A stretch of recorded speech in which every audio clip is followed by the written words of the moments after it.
Okay. Good morning, everybody. Glad you could make it for this webinar today. We're excited to have Todd Mickelson here from the owner of the RM Group. We're going to learn how to have an effective voice at political hearings and how to be our own best advocate. And if somebody could please text chat in that if they're hearing anything okay, if the volume's good, I'd appreciate that. A moment or so.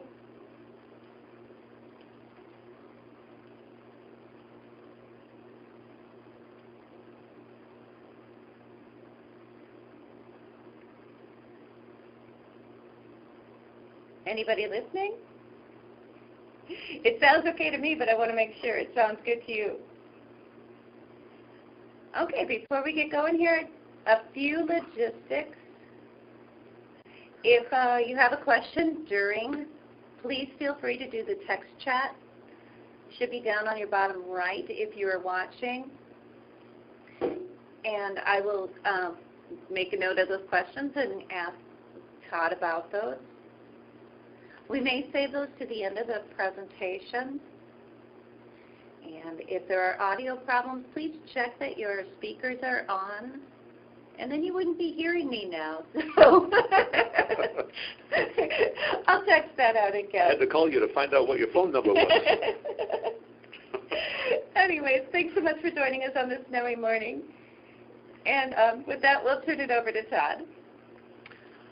Hello, everybody. Welcome to this webinar. I'm glad to be here doing this. I guess I call it Small Business Voice at the Capitol. Basically, we're going to be talking about how to testify at government meetings on issues that affect small business.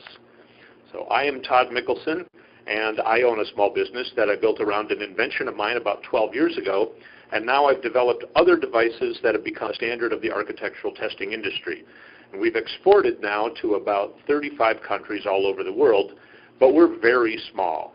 My wife and I run the business and have one full-time employee. I also ran for the Minnesota State House twice because I felt there should be more representation for small business in the legislature. In my district, it was an uphill battle for my party, and I didn't win, although we improved the numbers for our side quite a lot. But my defeat has not diminished my effort in trying to build a strong voice for small business at the Capitol. I've testified many times at the Minnesota State Capitol, and I've assisted other small business owners in effectively telling their story in testimony at committee hearings at the Capitol as well. Many people don't realize that 95% of Minnesota businesses have less than 10 employees.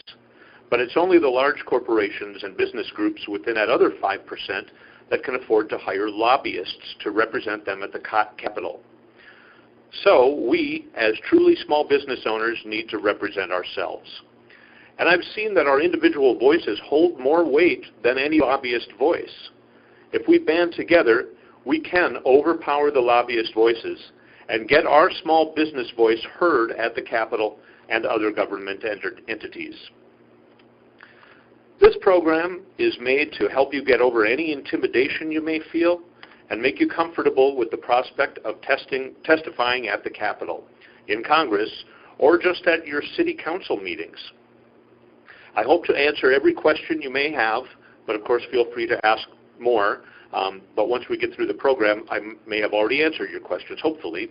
But we'll be going through everything from proper etiquette of a committee hearing, what to wear and where to park.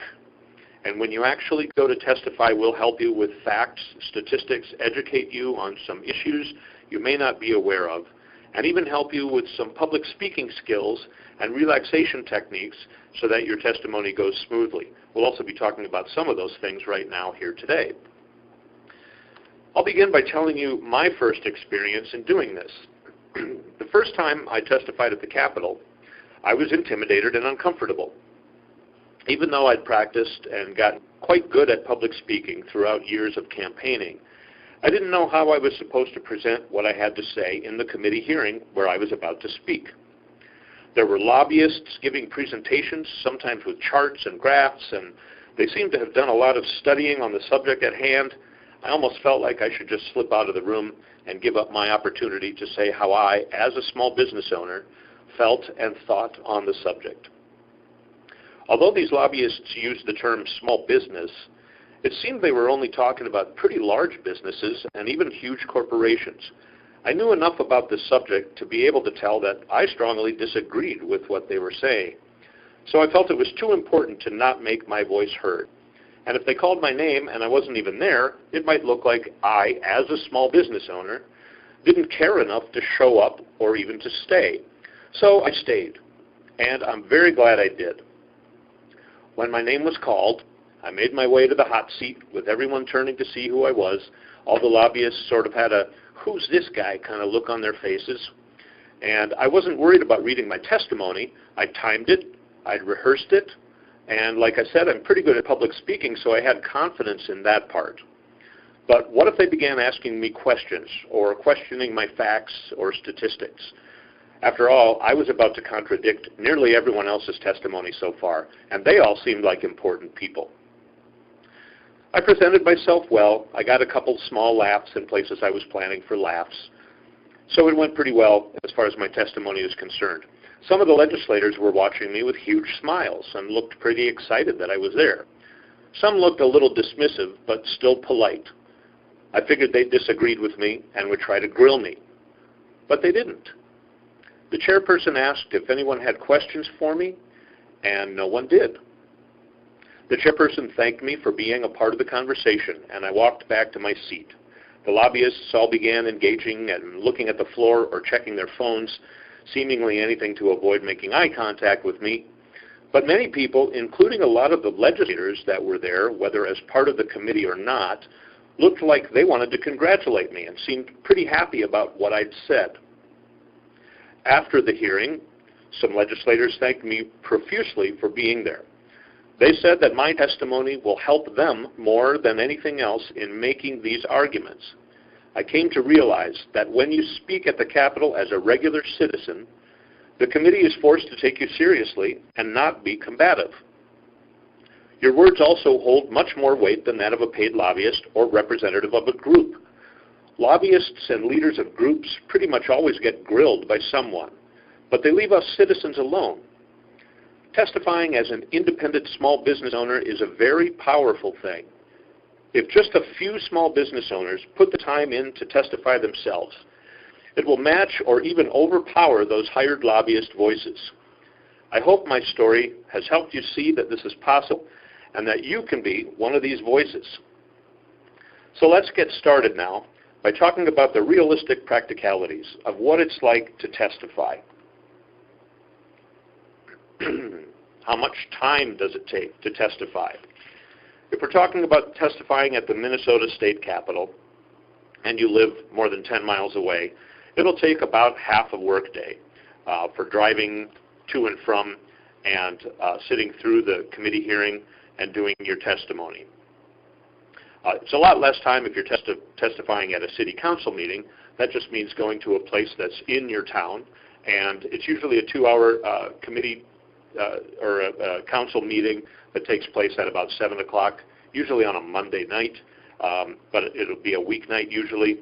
And they try and get the citizens to speak as soon as possible so that people can leave. So you might only have to invest about a half hour of your time if it's at a city council meeting. Now, if you're at the Capitol, again, mostly I'm talking about the Capitol, but I will try and interject more information about testifying at a city council meeting. And of course, a lot of this will also cover if you want to go to Washington, D.C. and testify in Congress, but mostly we'll be focusing on the Minnesota State Capitol. Now, if it's an issue where a lot of people are signed up to testify, it could take all day, possibly even going into the night. And sometimes the hearing is scheduled for the evening, in which case it can go past midnight. But this is very rare, as is the all-day session. I did have an experience, and I'll briefly tell you that story so you have an idea of what it's like to be involved in one of these kind of more popular situations. In 2013, I testified at the House Finance Committee hearing for Governor Dayton's new budget he was putting up. And it was really big news. It was on all of the local news networks, and people were talking about it quite a bit on all the political shows. and there were a lot of disagreements between Democrats and Republicans, and I felt that it was very important to have a small business voice there, and so I went to testify. It was scheduled at 7 o'clock at night, partially because it was so popular, and they knew a lot of people wanted to sign up. I thought I would get there early. I arrived around 6, and the room was so full that you literally couldn't even walk into the room. It was jam-packed. So they started to take some of us who were signed up to testify and put us in other rooms where they had video feeds. And then about every 10 minutes, they would come in and call a bunch of names, and you had to listen for your name. And then you would go, this was all in the state building, by the way, then we would leave the basement and go up 2 floors to where the committee hearing was being held. And they would let about 5 of us in at a time, and then we would give our testimony. And it was a tense, there felt like there was tension in the room, but again, my experience as far as my testimony, nobody asked me questions or really tried to grill me on anything, and I felt very welcomed, and even though people were there for hours and hours, my testimony did not occur until about 11:40 that night. So I had been sitting there for 4.5 hours, I got there early, so 5.5 hours, and it went on for probably at least another hour after my testimony. Now that's kind of that happens once, maybe every few years, so that's very rare. Normally it would just be during the day, often early in the morning, 8 o'clock session, and you would be home probably for lunch. So even though I was there for that long that night, my testimony was still only 2 minutes. Most of your time is spent as a spectator. But I have found that these committee hearings are usually surprisingly interesting. I find them really interesting, so I never mind sitting through them. Sometimes your issue that you want to speak on isn't scheduled till about 4 in the afternoon, and they schedule it for 8 o'clock the following morning. So flexibility really helps a lot as well. I know that's difficult for a lot of small business owners. I'm a busy small business owner, but I can change my schedule fairly easily, so it helps. I have a good situation for that. It's a good thing to try and get your statement sent to the legislative assistant, or LA, of the chairperson of the committee that's holding the hearing. They're usually in charge of making the list of testifiers, and they can get copies of your statement put into each committee member's packet. That's especially good if you have footnotes of sources or statistics or other information within your statement. Now, if you want me to help you testify, I would, of course, help you get this to the right person. That's part of what we're trying to do here. Let's talk about parking at the Capitol. There's very close and convenient parking. It's less than a block from the State Building, which is where a lot of the committee meetings are held. Again, if you're at a city council meeting, you're just parking in a parking lot at your council building, your city hall. So that's a lot easier. But we're talking about the state capitol. There is a cost at this parking lot, but you can use a credit card or cash right there at the lot. It's very convenient. And I'll kind of show you where it is. Here's University Avenue, and then right next to it is the Green Line light rail train that has a stop right on the campus. Here's the Capitol building, here's the State building, and here's the parking lot that I'm talking about. I hope that the picture isn't too delayed with my arrows here. But to give you brief directions, mostly you'd be coming in on Highway 94, most likely. So whether you're coming from east or west, you take the Marion Street exit. It's one of the main St. Paul exits.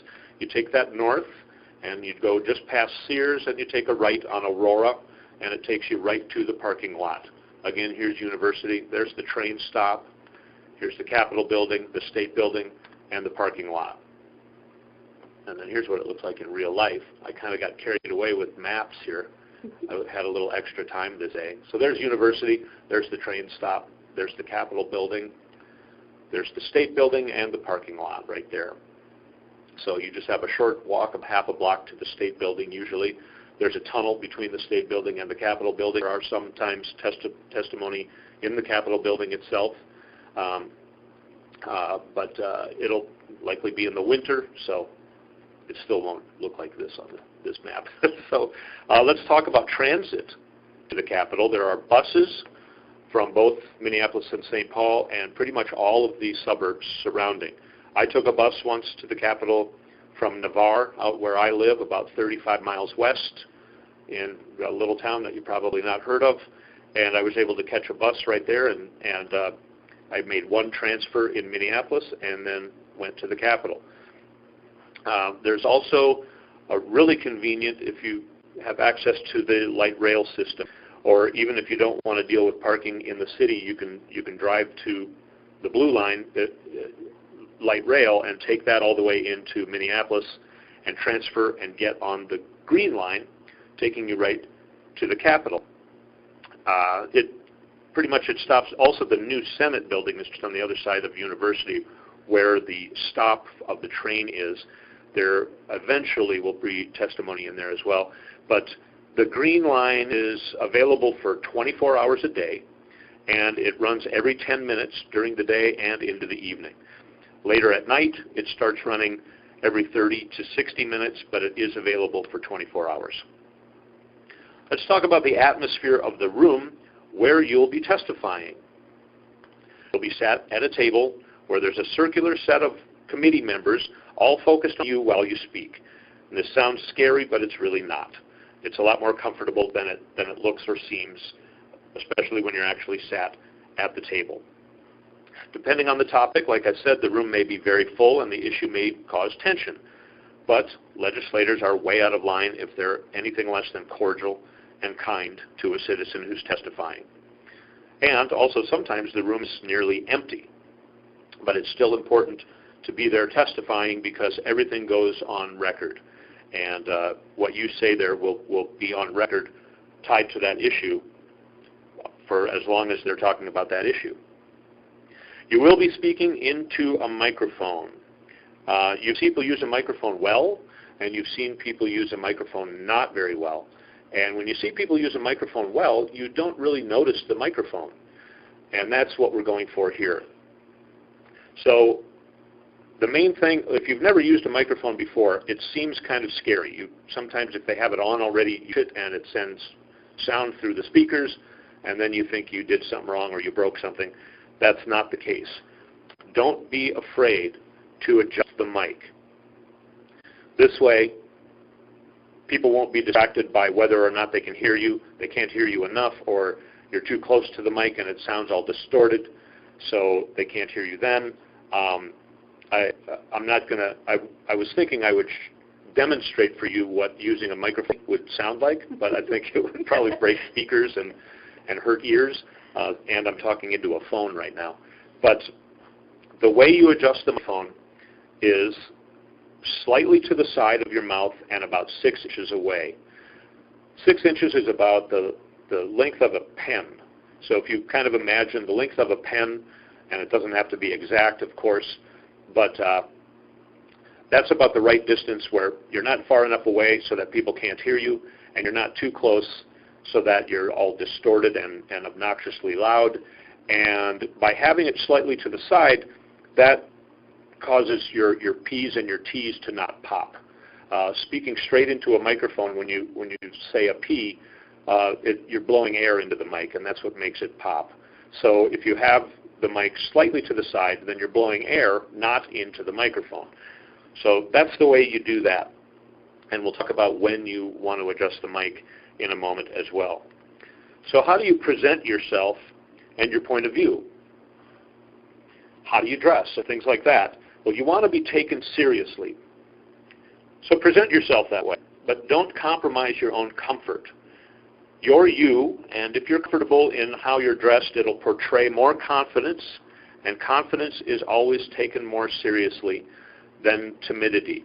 Now, I wear a suit and tie when I go to the Capitol to testify. City Council meetings are a lot less formal. People just dress in their regular clothes. Oftentimes they come straight from work or something. People are wearing their jackets or whatever. But when I go to the Capitol, I wear a suit and but that's just me. I'm a businessman. I want to be taken seriously, and I want to show respect for the public servants that are there. And but a lot of people don't own a suit, and a lot of people don't feel comfortable in a suit. So you want to wear what you want to wear, and think about that. You are portraying yourself in a certain way. People will see you as a certain way, so you want to be taken seriously. So be confident and comfortable, and then you'll be taken seriously. How do you address legislators in a committee hearing? When you first go there, it seems kind of intimidating, but once your name is called, you're instructed. The chair will instruct you on how to introduce yourself. So you thank the chair for giving you permission to speak before you begin your intro, and then you go right into your testimony. So it usually would just go something like, our next witness is Todd Mickelson. And then you get up and you go down to the hot seat, and then that's when while you're sitting on the seat, you grab the microphone and you adjust it so it's slightly to the side and about 6 inches away from your mouth, and the chairperson will already probably begin speaking. They'll say, because I'm a small business owner, they'll say, please state your first and last full name and tell us the name of the business that you own. If I was a teacher, they might say, tell us what school district you teach at, but we're all small business owners, so that's likely what it would be. So then I would say, Madam Chair, I'm Todd Mickelson, and I own a company called the RM Group.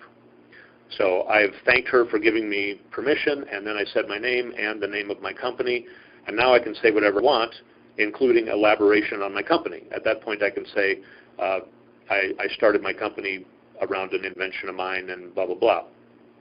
But you don't want to spend too much more time on your intro because you probably only have 2 minutes to speak.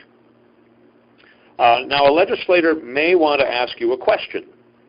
The chair usually has a rule that legislators can't be trying to attack a testifier, and there's really no legislators that I think would find it politically smart to attack a citizen who came in to testify. So I've never seen any contentious back and forths with a regular citizen who's testifying. I have seen it with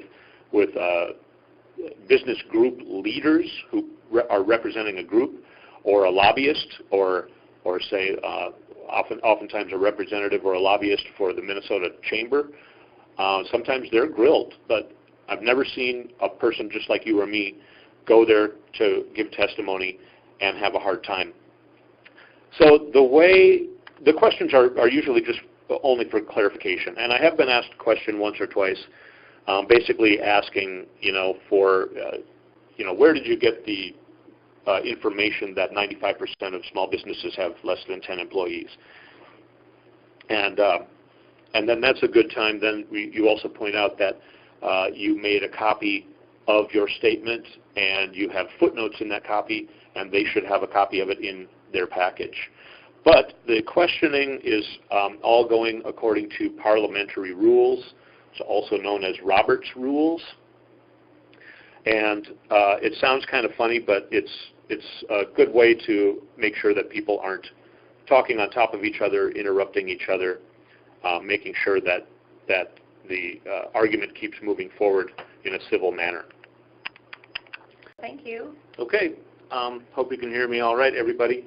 I will take up where I left off. We were talking about parliamentary rules in the committee hearing, also known as Robert's Rules. So if a committee member wants to ask you a question, and this is again at the state capitol, it's a lot less formal at a city council meeting, but at the state capitol, they will get the attention of the chairperson. The person will first ask you if you want to take questions. You give them permission, and then the representative, who's a committee member who's asking the question, will thank the chair. So the chair will give them permission, and then they'll say,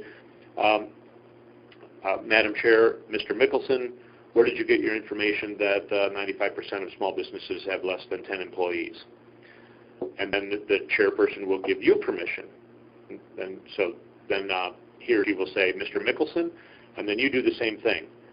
Madam Chair, Representative Murphy, I got that information from the Secretary of State's website, and there are also other sources, and I did have footnotes in my statement that I got a copy to all of the members, so you should have a copy in your packet where you can look that up, and then they'll say thank you, and then that's about it. So it sounds kind of funny at first, but you get used to it, and you can kind of learn, because you likely won't be the first person testifying, so you will probably be seeing this going on while you're there at the committee or at the hearing. Okay, now don't try and fudge an answer if you don't know it. Don't be able to say that you don't know it. If you try and fudge an answer, you'll lose all your credibility. There's nothing wrong with not knowing the answer to a question. Let them know that you can get that information and email it to them later. Saying you don't know and will get back to them actually increases your credibility as much or more than if you knew the question or the answer to the question in the first place. So don't be afraid to not know the answer. Let's talk about writing your speech or testimony. Write your speech in a large font on a single sheet of paper. What I do is I write it in Microsoft Word or something like that, and I change the margins and the header and footer to be about 1/2 inch, so I'm using as much of the paper as possible. And then I write my statement, and then I change the font size until it's as large as it can be without going to a second page. That way, you're making it as easy as possible for you to read it when you're at the table, reading your testimony. The most difficult part of preparing your testimony is keeping it short. Going on and on loses people's attention, as you can tell in this webinar. No, I'm just kidding. Giving just a little background or statistical information is good, but keep it short. If you're providing statistics, try and pick no more than 3 of the most important statistics and leave it at that. It'll be much more impactful than if you give all the statistics that you may want to give. Numbers lose people's attention. So a lot of stats will just make people, their eyes will glaze over and they'll stop listening to you. Not to mention there's almost always a 2-minute limit on your statement anyway. So a personal story to how this issue impacts you or someone you know is always good, but it is not necessary. You're there because of your status. You're a successful small business owner. Your status is why you're concerned with this issue or may know something about the issue that legislators have not yet thought of or have no way of knowing. So you don't need to have a personal story because you being a small business owner is what makes your point of view important in this matter. Now when I talk about using a personal story, I'll give you an example of there was a time when I was running for office where we were talking about infrastructure and the need to build and fix infrastructure in Minnesota now instead of later. And the way I put it was, I told it in a short story. I said, at our house now we have a gravel road on a hill, so when it rains we get huge ruts in our driveway, and I know that it needs to be re-graveled and re-swept, but I don't want to pay for it. So I had a guy come out and do an estimate. It was going to be about $750, and I thought, I really don't want to spend $750 on redoing the pavement in my driveway, but I also knew those ruts were getting deeper, and if I waited till next year, the guy would come out, and then it would cost about $1,100. So I should just, pony up and fix it now. And that's what we need to do in Minnesota's infrastructure. That way, it sticks in people's head a lot more than just repeating that we need to fix our infrastructure. So that's what I mean by trying to tie a personal story to what you're talking about. But again, it's not necessary. So don't worry if you can't come up with some clever story to depict your point. So let's go. Okay, I've kind of lost my place here. Also, we'll be helping you with facts. I'm glad to help you with facts and statistics that can be used to best make your point. And and come up with a good way to tell your story. So now that you've written it, let's talk about delivering your speech or testimony. Clearly and calmly reading your prepared speech is the main goal. Don't be afraid to read word for word. Eye contact is great, but a concise message read with confidence is the most important way to present your message. Don't let trying to make eye contact throw you off of your message. So if you don't feel comfortable making eye contact and taking your eyes off of your page, then just don't do it. You need to get through your statement in 2 minutes, and you need to read it calmly and clearly. That's the main goal. If you have experience and you're used to reading and using eye contact, then a good idea is to look straight at an individual for a beat or two. They'll likely already be looking straight at you, but don't let that throw you off. This will again show that you're confident. If you're not afraid to look right at someone when you're speaking to them, you're confident in what you're saying. And when you're confident, you're taken seriously. And again, keep the message as short as possible. There's almost always a limit of 2 minutes. It's very easy to go over that amount of time. Your message should take you 10 to 15 seconds less when you're rehearsing it. That way, you'll remain comfortable when you're in the hearing room. You shouldn't have to think about the time constraint while you're reading your message. This way you can pause if you need to, and again, it will also help stay calm and relaxed. Remember, this isn't that serious, so you need to stay calm and relaxed. The reason that you want to have it be 10 or 15 seconds less is because it's very easy to start to rush when you're reading your statement. You may be a little nervous, and even if you don't think you're going to be nervous, you're probably still going to be a little nervous. And then you start thinking about that, to you, it seemed like you've been talking for 5 or 10 minutes already, so that 2-minute mark is going to come up, and they're going to cut you off, so then you start to rush. So by writing your statement and rehearsing it and having it be 1 minute and 45 seconds or 1 minute and seconds instead of 2 minutes, that way you can relax and remember you've got an extra 15 seconds. So just slow down and read calmly and clearly. After you've written your short statement, rehearse, rehearse, rehearse. I can't say it enough. This is the best way of performing when you're actually in the hearing room. Get a friend or relative to sit and listen to you and let them feedback. But don't let the first time you read your message in front of other people be at the committee hearing. Find somebody in your family or a good friend, and I know it feels awkward at first to read it to somebody else, but you're going to have to be reading it to somebody else eventually. So don't let the first time be in front of the committee. Another thing that I have done, and I did this kind of when I have to work on my stump speech for when I was running for office, and then I did again when I was putting together testimony for going to what we're talking about here, was that I videotaped myself. And that's a really great thing to do because then you can give yourself your own feedback that maybe a friend or relative won't. You can see, okay, wow, I was resting my elbows on the table and my jacket got all bunched up on my shoulders and it made me look all uptight. So I need to remember to not put my elbows on the table and sit up straight. And I forgot to adjust the mic. I need to remember to adjust the mic. So you can watch yourself give your speech and critique yourself. A lot of people feel very uncomfortable watching themselves on video, but that's just because you've probably never seen yourself on video before. That's how I felt too, but I got used to seeing myself on video, and it was very effective in helping myself give a much more impactful presentation. So preparing yourself to testify, remember to stay calm. You have every reason to be confident. Remind yourself of this while you're waiting your turn. Remind yourself that you're a successful small business owner and your point of view is important. Write these things on a card and have it sitting in front of you while you're waiting.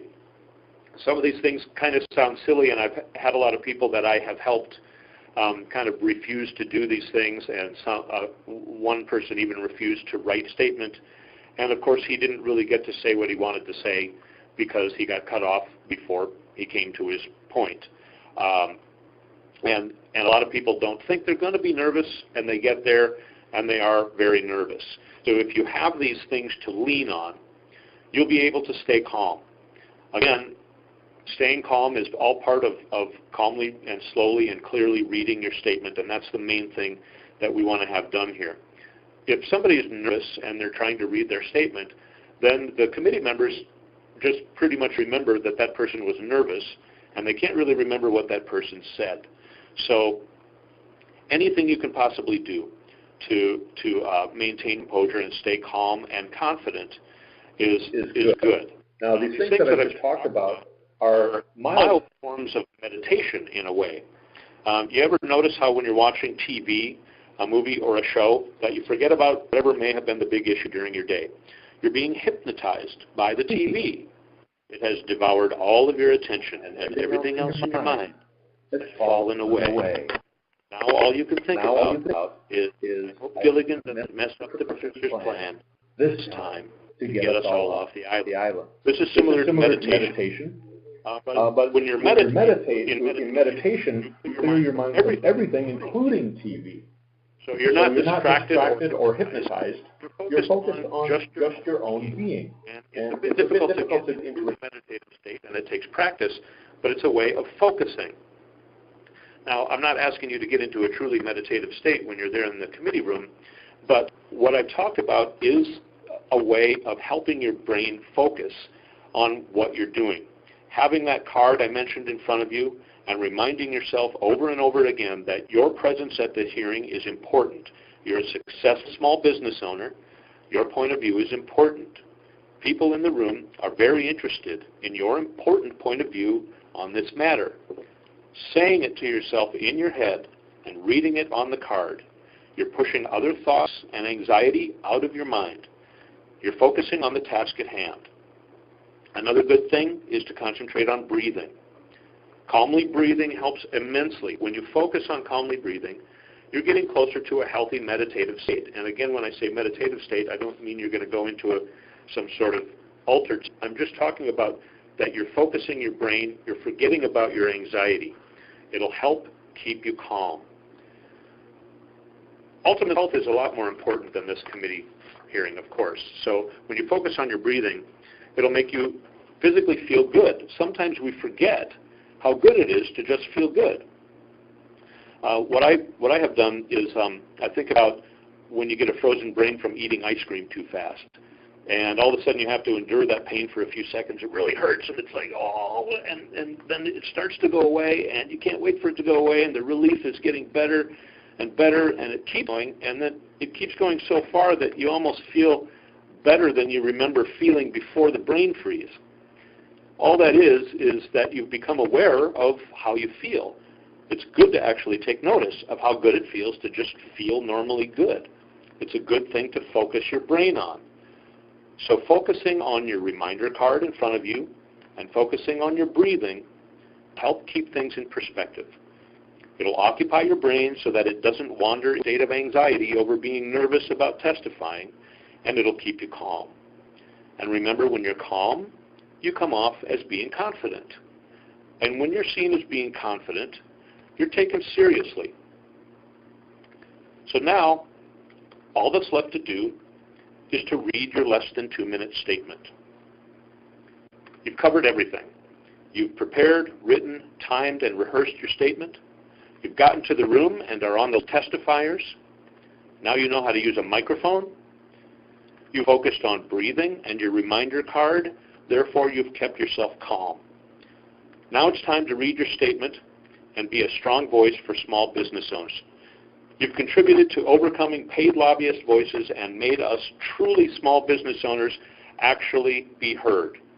You've contributed to supporting the lawmakers or council members who want to help small business and really need that backing support. And when you do this, I'd like to be first to thank you, or at least among the first to thank you. And I also want to thank you right now for taking the time to tune into this presentation, especially if you're still here after off the air for 10 minutes. You've already begun to be the strong voice for small business that we need so much. So how do we do questions? If there's any questions, you can text chat them in.